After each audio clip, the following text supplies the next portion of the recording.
Hi friends, ఈరోజు current affairs మన మొదటి అంశం. సింగపూర్ అమెరికాలోనూ ఎస్బీఐ యోనో సేవలను ప్రారంభిస్తున్నట్టు పేర్కొంది. State Bank of India SBI త్వరలోనే తన బ్యాంకింగ్ మొబైల్ యాప్ యోనో గ్లోబల్ను సింగపూర్ అమెరికాలోనూ అందుబాటులోకి తీసుకురానుంది. ఆ దేశాల్లో తమ ఖాతాదారులు డిజిటలైజ్డ్ రెమిటెన్స్ ఇతర సేవలను మరింత సులభతరంగా వినియోగించుకునేందుకు ఇది తోడ్పడుతుందని SBI deputy managing director IT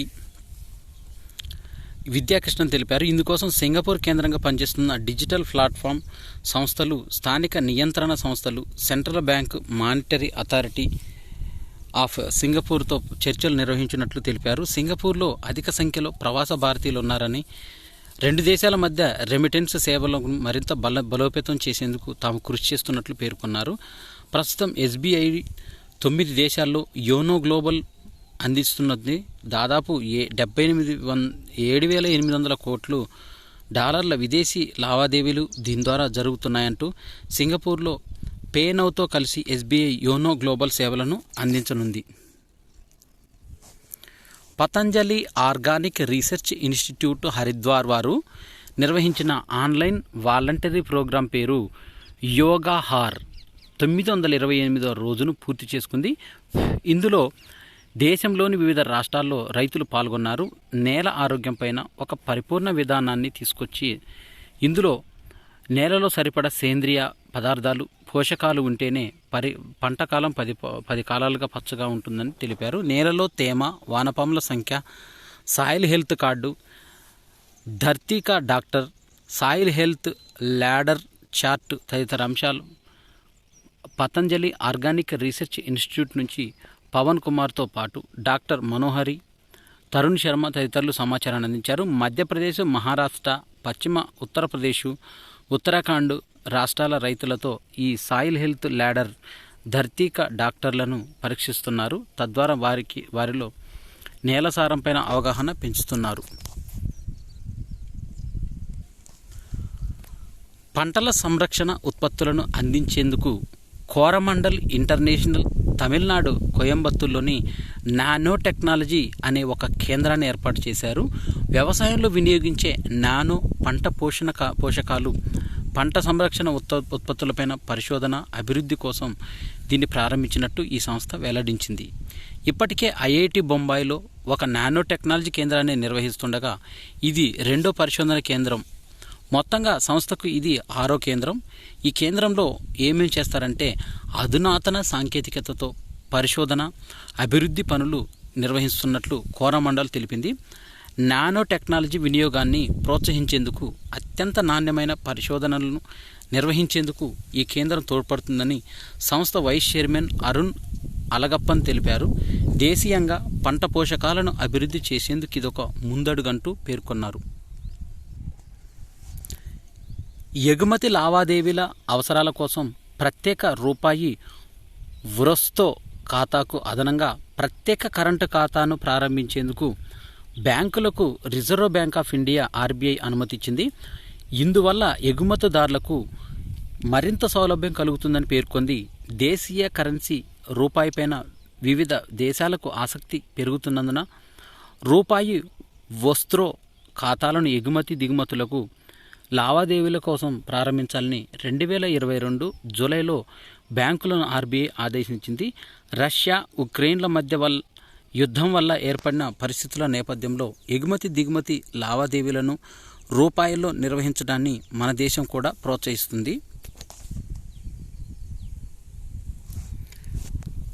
record స్థాయిలో రష్యా బడ్జెట్ అధ్యక్ష ఎన్నికలను దృష్టిలో పెట్టుకొని రక్షణకు భారీగా కేటాయింపు చేశారు. వచ్చే ఏడాది మార్చిలో అధ్యక్ష ఎన్నికలు జరుగుతున్న నేపథ్యంలో రష్యాలో తన ఫెడరల్ బడ్జెట్ను ఏకంగా 25% పెంచింది. ఇందులో అధిక మొత్తం రక్షణకు కేటాయించింది. శుక్రవారం ఆ దేశ దిగువ సభ డ్యూమా, రష్యా దిగువ సభ పేరు డ్యూమా, బడ్జెట్ను ఆమోదించింది. రక్షణ రంగానికి ఇది ప్రాధాన్యం గమనిస్తే ఇప్పటి వరకు ఆధునిక రష్యా చరిత్రలోనే సామాజిక అవసరాలకు కేటాయించిన బడ్జెట్ను అధిగమించేలా కనిపిస్తుంది. సామాజిక రంగ కేటాయింపులు, తక్కువ నిరుద్యోగం, అధిక వేతనాలకు దోహదపడుతుండగా దానికి ప్రాధాన్యం తగ్గిస్తే దీర్ఘకాలికంగా ప్రభావాలు ఎదుర్కోవాల్సి వస్తుందని విశ్లేషకులు అభిప్రాయపడుతున్నారు. అయితే ఆంక్షల ప్రభావాన్ని తట్టుకొని మిలిటరీని బలోపేతం చేయాలనే ఉద్దేశంతో చట్టసభ్యులు 2024-26 బడ్జెట్ను రూపొందించినట్లు డ్యూమా చైర్మన్ వ్యాచెస్లేవ్ వెల్లడించారు. 2024లో 39% బడ్జెట్ రక్షణ, లా ఎన్ఫోర్స్మెంట్కు వెళ్తుందని నిపుణులు పేర్కొన్నారు. 2024 మార్చిలో అధ్యక్ష ఎన్నికలు జరుగుతున్న నేపథ్యంలో అధ్యక్షుడు పుతిన్ చట్టసభ్యుల రక్షణను దృష్టిలో పెట్టుకొని బడ్జెట్ రికార్డు స్థాయిలో పెరిగినట్లు అభిప్రాయపడ్డాడు. విశ్వవిఖ్యాత అయిన చిత్రకళా చరిత్రకారుడు, రచయిత బ్రిజేందర్నాథ్ గోస్వామి 90 సంవత్సరాల వయసులో కన్నుమూశారు. చండీగఢ్లోని Post Graduate Institute of Medical Education Research సంస్థ ఆసుపత్రిలో చికిత్స పొందుతూ గోస్వామి శుక్రవారం మృతి చెందారు.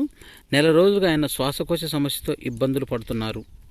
1933 ఆగస్టు 15 జన్మించిన గోస్వామి పహాడీ శైలి చిత్రకళ దీనిపైన విశ్లేషణలో ప్రసిద్ధుడు. ఆయన్ను పద్మశ్రీ, పద్మభూషణ్ సత్కారాలు వరించాయి. ఆయన భార్య కూడా కళా చిత్రకారిణే. 2020లో మరణించారు ఆమె. గోస్వామికి ఒక కుమార్తె కూడా ఉన్నారు. బ్రిజేంద్రనాథ్ గోస్వామికి కేంద్ర ప్రభుత్వం ప్రకటించిన అవార్డ్స్ ఏమిటి అంటే పద్మశ్రీ, పద్మభూషణ్ అవార్డ్స్. స్వీడన్లోని స్టాక్హోమ్ ద్వీప సమూహంలో ఈ నెల 10న ప్రదర్శించిన P12 ఎలక్ట్రిక్ హైడ్రోఫాయిల్ ప్రయాణికుల బోట్ ఇది. క్యాండెలా సంస్థ అందించిన ఈ బోటు గంటకు 46 కిలోమీటర్ల వేగంతో దూసుకెళ్లింది.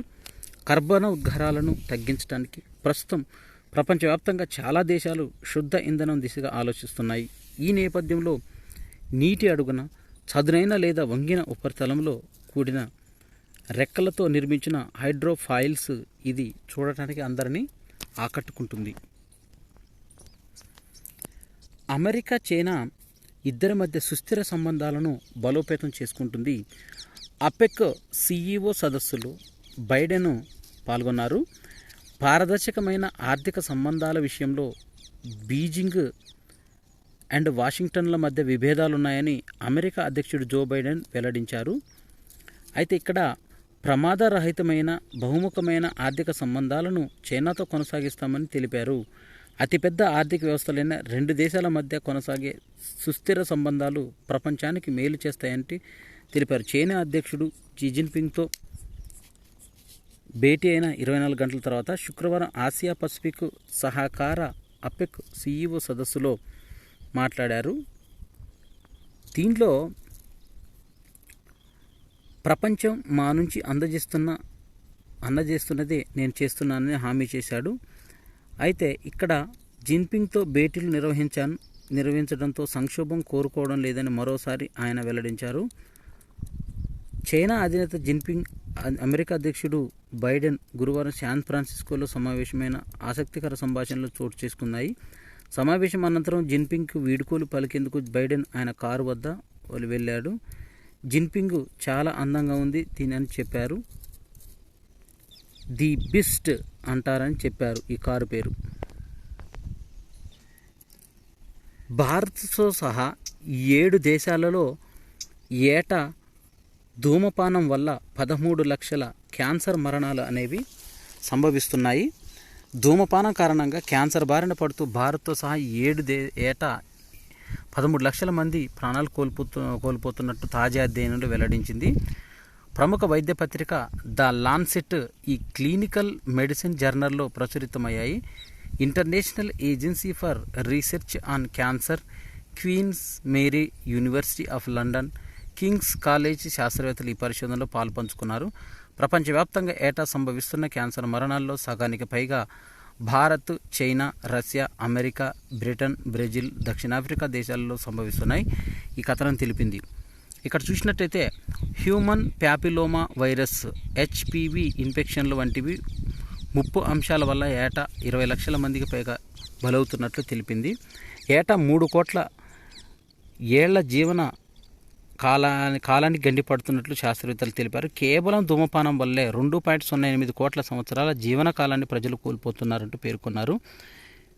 ఇక ప్రపంచవ్యాప్తంగా గర్భాశయ ముఖద్వార క్యాన్సర్తో పాటు ప్రతి 2 నిమిషాలకు ఒకరు చొప్పున చనిపోతున్నారు. ఇందులో 90% మరణాలు అల్ప మధ్యాదాయ దేశాల్లోనే సంభవిస్తున్నాయి. సమగ్ర స్క్రీనింగ్, హెచ్పివి టీకా కార్యక్రమాల్లోనే వీటిని బాగా తగ్గించవచ్చు. భారత్తో పురుషుల్లో తల మెడ క్యాన్సర్తో ఎక్కువ మంది చనిపోతున్నారు. మహిళల్లో పునరుత్పత్తి వ్యవస్థలో సంభవించే క్యాన్సర్లతో అధిక శాతం మంది ప్రాణాలు కోల్పోతున్నారు. అమెరికా, బ్రిటన్ వంటి దేశాల్లో పోలిస్తే భారత్, దక్షిణాఫ్రికాలో గర్భాశయ ముఖద్వార క్యాన్సర్ అనేది స్క్రీనింగ్ తక్కువగా జరుగుతుంది. టైమ్ హరిత వ్యాపారుల జాబితాలో భారతీయులు చోటు దక్కించుకున్నారు. కర్బన ఉద్గారాలకు తావు లేకుండా వ్యాపారాలను నిర్వహిస్తున్న హరిత వ్యాపారవేత్తలైన జాతీయ, అంతర్జాతీయ సంస్థల నాయకుల జాబితాలో 8 మంది భారతీయులు భారత సంతతికి చెందిన వారు కూడా చోటును దక్కించుకున్నారు. అయితే ప్రపంచమంతటా వాతావరణ మార్పుల నిరోధానికి తోడ్పడే విధంగా వ్యాపారం చేస్తున్న 100 మంది జాబితాను అమెరికన్ పత్రిక ది టైమ్ మొట్టమొదటిసారిగా ప్రచురించింది. ఈ హరిత యోధుల జాబితాలో బిల్ గేట్స్ దంపతులతో పాటు ప్రపంచ బ్యాంక్ అధ్యక్షుడు అజయ్ బంగా, ఓలా ఎలక్ట్రిక్ సహ సంస్థాపకుడు భవిష్ అగర్వాల్ కూడా ఉన్నారు. ఇంకా రాక్వెల్ ఫౌండేషన్ అధ్యక్షులు Rajiv Shah, Boston Common Asset Management సంస్థాపకులు గీతా అయ్యర్, అమెరికా ప్రభుత్వ ఇంధన శాఖ రుణ మంజూరు కార్యాలయ సంచాలకులు Jigar Shah, Husk Power System CEO Manoj Sinha మొదలైన వారు ఉన్నారు. ప్రధానమంత్రి రక్షణ బాధ్యతలను చూసే ప్రత్యేక భద్రతా దళం స్పెషల్ ప్రొటెక్షన్ గ్రూపు డైరెక్టర్గా సీనియర్ ఐపీఎస్ అధికారి అయిన అలోక్ శర్మ శుక్రవారం నియమితులయ్యారు. ఈ మేరకు కేబినెట్ నియామకాల కమిటీ ఆమోదం తెలిపింది. శర్మ బాధ్యతలు చేపట్టిన నాటి నుంచి ఈ నియామకం అమల్లోకి వస్తుందని కేంద్ర సిబ్బంది వ్యవహారాల శాఖ పేర్కొంది. ఆయన 1991 బ్యాచ్ ఐపీఎస్ అధికారి. ప్రస్తుతం ఎస్పీజీలో అదనపు డైరెక్టర్ జనరల్గా వ్యవహరిస్తున్నారు. ఈ దళానికి నేతృత్వం వహించిన అరుణ్ కుమార్ సిన్హా సెప్టెంబర్ 6న కన్నుమూయడంతో అలోక్ శర్మ నియామకం అవసరమైంది. ఉత్తరప్రదేశ్లోని వారణాసిలో జ్ఞానవాపి మసీద్ ఆవరణలో జరిపిన శాస్త్రీయ సర్వే నివేదిక సమర్పణకు మరో 15 రోజులు గడువు కావాలంటూ ఆర్కియలాజికల్ సర్వే ఆఫ్ ఇండియా, భారత పురావస్తు శాఖ విజ్ఞాపనపైన వారణాసి జిల్లా కోర్టు శనివారం విచారణ జరపనుంది. శుక్రవారం జరగాల్సిన విచారణను శనివారంకు చేపట్టడానికి కోర్టు అంగీకరించింది. కేంద్ర ప్రభుత్వం న్యాయవాది అమిత్ షా శ్రీవాత్సవ తెలిపారు. సర్వేను నవంబరు 2వ తేదీ నాటికే పూర్తి చేశామని, కానీ సాంకేతిక అంశాలతో కూడిన నివేదికను ఇంకా రూపొందించాల్సి ఉంటుందంటూ ఆర్కియలాజికల్ సర్వే ఆఫ్ ఇండియా కోర్టుకు విన్నవించింది. సుప్రీంకోర్టు విధి విధానాలు, చరిత్ర, కోర్టులో కొనసాగుతున్న కేసుల వివరాలను తెలియపరిచే ఓ న్యూస్ లెటర్ను భారత ప్రధాన న్యాయమూర్తి జస్టిస్ డివై చంద్రచూడ్ శుక్రవారం ప్రారంభించారు. సుప్రీంకోర్టు క్రానికల్ పేరుతో విడుదల అవనున్న ఈ మాస సంచిక కోర్టులో ఏం జరుగుతుందో ప్రజలకు తెలుస్తుందని సిజేఐ వ్యాఖ్యానించారు. కీలక కేసుల తీర్పులను, రాత్రి పగలు కష్టపడి న్యాయ వ్యవస్థను కాపాడుతున్న వ్యక్తుల గాథలను ఈ సంచిక ద్వారా తీసుకురాబోతున్నట్టు తెలిపారు. ఇది కోర్టు పారదర్శకత్వాన్ని, పురోగతిని ప్రజలకు ఎప్పటికప్పుడు తెలియపరుస్తుందని ఆశాభావాన్ని వ్యక్తం చేశారు. మాల్దీవుల నూతన అధ్యక్షుడిగా మహమ్మద్ మయిజ్జు, ఇతను ఉపాధ్యక్షుడిగా హెచ్ఈ హుస్సేన్ మహమ్మద్ లతీఫ్లు శుక్రవారం నాడు ప్రమాణ స్వీకారం చేశారు. మాలేలోని ప్రఖ్యాత రిపబ్లిక్ స్క్వేర్ వద్ద గల హుసేన్ సెంబే ఈ కార్యక్రమానికి వేదికైంది. దీనికి భారత్ తరపున కేంద్ర మంత్రి కిరణ్ రిజిజు హాజరయ్యారు. ఇది తనకు గౌరవప్రదమని రిజిజు ఎక్స్లో పేర్కొన్నారు. ఫిలిప్స్, మయన్మార్లలో భూకంపం సంభవించింది. రిక్టర్ స్కేల్ పైన 6.7 తీవ్రతతో సంభవించిన భూకంపం, పలువురు గాయాలయ్యాయి, 2 మృతి చెందినట్లు అధికారులు తెలిపారు. మయన్మార్లో 5.7 తీవ్రతతో భూకంపం సంభవించింది. ఈ ప్రకంపనల ప్రభావం చైనా, థాయిలాండ్లోనూ కొంత కనిపించింది. నేషనల్ కాస్ట్యూమ్స్ కాంపిటీషన్ విభాగంలో భాగంగా వేదికపైన మెరిసిన miss India Shweta Sharada El Salvador రాజధాని శాన్ సాల్వడార్లో జరుగుతున్న విశ్వసుందరి అందాల పోటీల్లో ఈ ఫీట్ను నిర్వహించారు. నేషనల్ కాస్ట్యూమ్ కాంపిటీషన్ విభాగంలో భాగంగా వేదికపై మెరిసిన మిస్ ఇండియా శ్వేత శారద. ప్రైవేటు ఉద్యోగాల్లో స్థానికులకు 75% కోటా అంశంలో హర్యానా ప్రభుత్వానికి ఎదురుదెబ్బ తగిలింది. దీనిపై రాష్ట్ర సర్కార్ 2020లో తెచ్చిన చట్టాన్ని పంజాబ్, హర్యానా హైకోర్టు కొట్టివేసింది. ప్రభుత్వ చర్య రాజ్యాంగ విరుద్ధమని Justice GS Sandhawalia, Justice Harpreet Kaur జీవన్లో ధర్మాసనం శుక్రవారం స్పష్టం చేసింది. ఈ చట్టం అమల్లోకి వచ్చిన తేదీ నుంచే ఈ తీర్పు వర్తిస్తుందని పేర్కొంది. నియామకాల విషయంలో ప్రైవేట్ సంస్థలపైన నియంత్రణలు విధిస్తూ చట్టాలు చేసే అధికారం రాష్ట్ర ప్రభుత్వానికి లేదని తేల్చి చెప్పింది. భారత పౌరుల మధ్య కృత్రిమ అంతరాన్ని సృష్టించి వివక్ష చూపడం వల్ల ఆ చర్య ఉద్దేశంగా కనపడుతుందని వ్యాఖ్యానించారు. రాష్ట్రానికి చెందిన వారు కాదంటూ కొందరు వ్యక్తులపైన ప్రభుత్వం వివక్ష చూపడానికి వీల్లేదంటూ, ఉదాహరణకు నిపుణుడైన ఒక కార్పెంటర్ను రాష్ట్రేతరుడు కావడం వల్ల పనిలోకి తీసుకోకుండా ఓ ప్రైవేటు బిల్డర్ను నిలువరించజాలారు. ప్రపంచవ్యాప్తంగా 35 దేశాల్లో దాదాపుగా 45 లక్షల అకౌంట్లకు ఒకే పాస్వర్డ్ ఉన్నట్టు నోర్డ్ పాస్ అనే ఒక సాఫ్ట్వేర్ సంస్థ తెలిపింది. 123456 అనే పాస్వర్డ్లను ప్రజలు అత్యధికంగా ఉపయోగిస్తున్నారు. ఆ సంస్థ తాజా అధ్యయనంలో వెల్లడించింది. అడ్మిన్ 12345678 అనే పాస్వర్డ్లు 2-3 స్థానాల్లో ఉన్నాయి. కేవలం భారత్లో 3.6 లక్షల అకౌంట్లకు 123456ను, 1.2 లక్షల అకౌంట్లు అడ్మిన్ లేదా పాస్వర్డ్లను వాడుతున్నారు అన్నట్టు నోర్డ్ పాస్ అనే సంస్థ తెలిపింది. కవిత్వంలో నవ్యత్వం ఉండాలనే ఆశయంతో కాలానికి కంఠధ్వనిగా సాహితీ సేద్యం సాగించిన అభ్యుదయ కవి సోమసుందర్ శత జయంతి సంవత్సరము ఉన్నది. అయితే ఈ కవిత్వానికి ప్రజా ఉద్యమంతో సంబంధం ఉండాలని, కవిత్వం కాలుష్యాలను తొలగిస్తుందంటూ ఆయన భావించారు. సోమసుందర్ శత జయంతి సంవత్సరం ఈ సంవత్సరం. కార్గిల్ యుద్ధం జరిగి 25 ఏళ్లు అయిన సందర్భంగా భారత సైన్యం దేశవ్యాప్తంగా బ్యాటిల్ ఆఫ్ మైండ్స్ అనే పేరుతో పాఠశాలల్లో క్విజ్ పోటీలను నిర్వహిస్తుంది. ఇందులో 32,441 పాఠశాలలు పాల్గొనగా 2 దశల్లో ఆన్లైన్ పోటీలు నిర్వహించి ఉత్తమమైన 216 మంది విద్యాలయాలను ఎంపిక చేసి 12 పట్టణాలలో ఈ పోటీలు నిర్వహిస్తున్నారు. అందులో భాగంగా శుక్రవారం గోల్కొండ ఆర్మీ ఆర్టిలరీ సెంటర్లో నిర్వహించిన క్విజ్ పోటీల్లో కోదాడకు చెందిన తేజ విద్యాలయం 8 పాయింట్లతో మొదటి స్థానంలో నిలిచింది. రెండవ స్థానంలో 30 పాయింట్లతో రాజమండ్రికి చెందిన ఫ్యూచర్ కిడ్స్ పాఠశాలలు నిలిచాయి. మధ్యప్రదేశ్లో 76% పోలింగ్ జరిగింది. ఛత్తీస్గఢ్లో రెండో విడతలో 70.59% భారీ పోలింగ్ నమోదైంది. పలు చోట్ల ఘర్షణలు, హింసాత్మక సంఘటనలు జరిగినప్పటికీ మధ్యప్రదేశ్లో, ఛత్తీస్గఢ్లో ప్రశాంతంగా పోలింగ్ అనేది ముగిసింది. ఫలితాలు అనేవి డిసెంబర్ 3వ తేదీన వెల్లడి కానున్నాయి. ఫీఫా 2026 ఫుట్బాల్ ప్రపంచ కప్ క్వాలిఫైయర్ను భారత్ విజయంతో మొదలుపెట్టింది. గురువారం అర్ధరాత్రి దాటిన తర్వాత ముగిసిన ఆసియా అర్హత టోర్నీ గ్రూప్ ఏ రెండో రౌండ్ మ్యాచ్లో భారత్ 1-0 తేడాతో కువైట్పై విజయం సాధించింది. మన్వీర్ సింగ్ 75వ నిమిషంలో గెలుపు గోల్ చేశారు. మ్యాచ్ ఆరంభం నుంచి భారత్ ఎదురుదాడి చేసింది. దూకుడు ప్రదర్శిస్తూ గోల్స్ కోసం తీవ్రంగా ప్రయత్నించింది. చివరకు రెండో అర్ధభాగంలో మన్వీర్ జట్టుకు ఆనందాన్ని అందించాడు. లలియాంజాలుల నుంచి పాస్ అందుకున్న అతను ప్రత్యర్థి గోల్ కీపర్ను అందకుండా బంతిని లోపలికి పంపించాడు. ఆస్ట్రేలియాలో జరిగే T20 సిరీస్లో భారత జట్టుకు సూర్యకుమార్ యాదవ్ సారథ్యం వహించే అవకాశం ఉంది.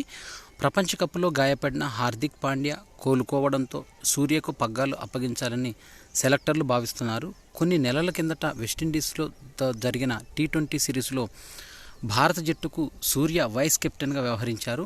ఆసీస్తో 5 మ్యాచ్ల ఈ సిరీస్లో ఈ నెల 23న విశాఖపట్నంలో ఆరంభమవుతుంది.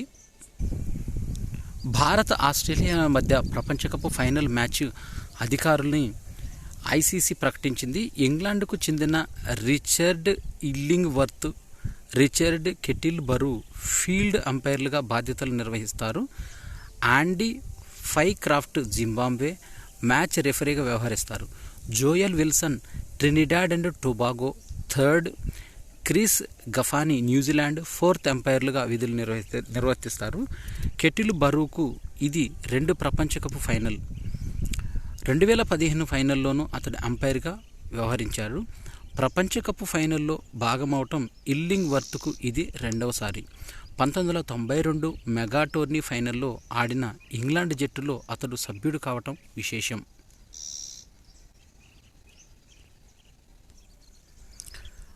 భారత ఆస్ట్రేలియాల మధ్య ఆదివారం జరిగే ప్రపంచ కప్ ఫైనల్లో మరింత ప్రత్యేకంగా నిలవబోతుంది. భారత ప్రధాని నరేంద్ర మోదీ, ఆస్ట్రేలియా ఉప ప్రధాని రిచర్డ్ మార్లెస్ ఈ పోరుని స్టేడియానికి వచ్చి వీక్షించనున్నారు. ఈ మ్యాచ్ ఆరంభానికి ముందు భారత వాయుసేన ఆధ్వర్యంలోని సూర్య కిరణ్ ఎయిరోబాటిక్ బృందం విన్యాసాలు చేయనుంది. శుక్రవారం సూర్యకిరణ్ టీం నరేంద్ర మోడీ స్టేడియంలో సాధన చేసింది. బాలీవుడ్ సంగీత దర్శకుడు ప్రీతం, గాయకులు జోనీతా గాంధీ, ఆతిథ్య నేతృత్వంలో ఓ సాంస్కృతిక కార్యక్రమం జరగనుంది. టాస్కు ముందు ముంబైకి చెందిన 500 మంది నృత్యకారుల ప్రదర్శన ఇవ్వనున్నారు. స్టేడియంలో కనీసం 130,000 మంది అభిమానులు మ్యాచ్ని వీక్షించే అవకాశం ఉన్నట్టు తెలిపారు. శుక్రవారం అహ్మదాబాద్ స్టేడియం పైన భారత వాయుసేన రిహార్సల్స్ను చేస్తూ ఉంది. ఇవి నవంబర్ 18, 2023కు సంబంధించిన కరెంట్ అఫైర్స్. ఈ వీడియో నచ్చినట్టయితే లైక్ చేయండి. ఈ వీడియోని మీ ఫ్రెండ్స్కు షేర్ చేయండి. నా ఛానల్ సబ్స్క్రైబ్ చేసుకోవడం ద్వారా నేను చేసే వీడియోస్ అన్నీ మీకు నోటిఫికేషన్ రూపంలో వెలువడతాయి. Thanks for watching.